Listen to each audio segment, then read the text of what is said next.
बचपन में आपने कहानी सुनी होगी कि अंकल जी अपने बेटे को बुलाते हैं और बोलते हैं, ये लो बेटा 10 लकड़ियाँ, इनको एक साथ तोड़ दो। तो बच्चा नहीं तोड़ पाता। फिर अंकल जी उसी बच्चे को एक लकड़ी देते हैं, कहते हैं अब इसको तोड़ो, टूट गई। दूसरी लकड़ी देते हैं, अब इसको तोड़ो, टूट गई। तो इस कहानी का आपको सार दिया गया होगा, समरी दी गई होगी कि जब आपसे मोटा लक्ष्य अचीव ना हो, मोटा टारगेट अचीव ना हो, तो उस टारगेट को छोटे छोटे गोल्स में डिवाइड करो और छोटे छोटे गोल्स अचीव करो। तो मैं आपको अभी यही बता रहा हूँ कि अगर आपका पेपर जनवरी 2026 में है और आप ये वीडियो देख रहे हैं, तो आप ये समझिए कि आपको जनवरी 2026 के लिए रिवीजन कैसे और कितना कितना करना ज़रूरी है। सबसे पहली चीज़, आपके पास 4 एलिमेंट होने बहुत ज़रूरी हैं। फर्स्ट, एक प्रॉपर कोर्स की बुक जिसमें पूरा का पूरा लॉ का कोर्स हो। दूसरा, एक समरी बुक जिसमें वो पूरी लॉ समराइज्ड मैनर में हो, सेक्शंस हो, कीवर्ड्स हो। तीसरा, आपके पास क्वेश्चन बैंक होना चाहिए कि पास्ट में अब तक कैसे कैसे क्वेश्चंस आए किस किस टॉपिक से। एंड चौथा, आपके पास टेस्ट होने चाहिए हर एक्ट के end as a whole course के। ये 4 चीज़ें आपको अगर चाहिए तो आप प्लीज़ डीएम पे मैसेज कर देना या मेरा नंबर नोट कर लो 8527931436। इस नंबर पे मैसेज कर देना, वो चारों चीज़ें आपको प्रोवाइड हो जाएगी। चलो मेन बात करते हैं। अगर आप रिवीजन कर रहे हैं तो उस रिवीजन को मिनिमम 3 पार्ट में तोड़ दें। मैं ये वीडियो आज अपलोड कर रहा हूँ 11 अक्टूबर को। अब आप ये वीडियो जब देखते हैं उसके हिसाब से चेक कर लेना। तो मैं ये मान के चल रहा हूँ कि अभी मेरे पास पहले 50 दिन है, फिर 20 दिन है, और उसके बाद मेरे पास जनवरी के आसपास, क्योंकि हमारा पेपर 18 तारीख से शुरू होगा, तो जनवरी में भी हमारे पास मोटा मोटा 10 से 15 दिन है। तो हम इस पूरे के पूरे कोर्स को इस 3 पार्ट में तोड़ेंगे। अगर मैं मान के चल रहा हूँ आपके पास अभी 50 डेज हैं, तो और आप डेली पढ़ेंगे 2 घंटे लॉ, तो उस हिसाब से कैसे पढ़ेंगे। और अगर आप हफ्ते में ऑल्टरनेट डेज पढ़ते हैं, हफ्ते में सिर्फ 3 दिन लॉ को देंगे, तो आपके पास 4 घंटे का एलिमेंट होना चाहिए। मतलब जब आप पहला रिवीजन करने बैठ रहे हैं, 50 दिनों के अंदर मल्टीप्लाई बाय 2, डेट इज 100 घंटे में आपको क्या करना है।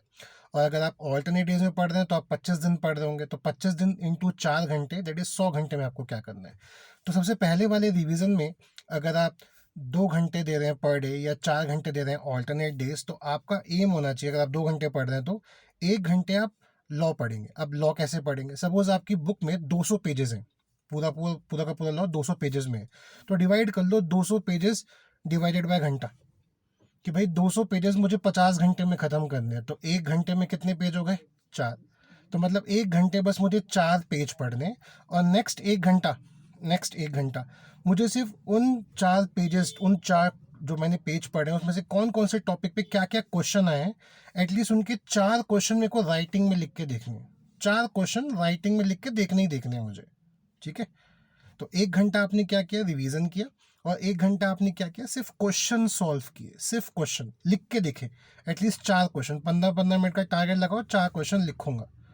अगर आप 2 घंटे पढ़ाई कर रहे हैं, अगर आप ऑल्टरनेट डे से पढ़ रहे हैं तो 2 घंटे आपको पूरी बुक पढ़नी है, मतलब 8 पेजेस पढ़ने, और बाकी के 2 घंटे आपको 8 क्वेश्चन लिखने। समझ गए आप ये टारगेट। तो पूरा का पूरा सिलेबस कितने दिन में खत्म हुआ, 50 दिन में या 25 दिन में, ऑल्टरनेट डेज के हिसाब से। फिर सेकंड रिवीजन में आपको पूरी थॉरली बुक नहीं पढ़नी है, आपको सिर्फ समरी बैंक उठाना है। तो समरी होंगे जिसमें सेक्शंस होंगे, कीवर्ड्स होंगे, वो उठाना है। और अपने टेस्ट देने हैं, इंडियन कॉन्ट्रैक्ट एक्ट का देना है, सेल्स ऑफ गुड्स एक्ट का देना है, पार्टनरशिप का, एक्ट वाइज टेस्ट देने हैं। फिर तीसरा रिवीजन, आपको सिर्फ समरी से रिवाइज करना है एंड 3-3 घंटे के फुल मॉक टेस्ट देने हैं, एटलीस्ट 3। तो हमने पूरे के पूरे रिवीजन सेशन को 3 पार्ट में तोड़ा।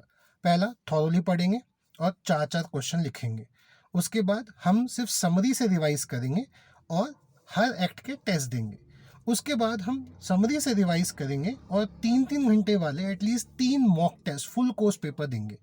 जब तक आप ये 3 रिवीजन नहीं करेंगे, आपको लॉ में कॉन्फिडेंस नहीं आएगा, और लॉ में कॉन्फिडेंस जब तक नहीं आएगा तब तक पेपर आप ढंग से दे नहीं पाएंगे।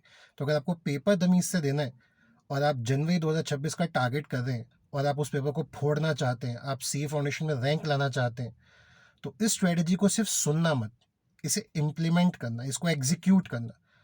आपको शुरुआत के 5-6 दिन ऐसा लग सकता है कि टारगेट अचीव नहीं हो रहा, ठीक है, बट उस स्ट्रेटजी पे लगे रहना।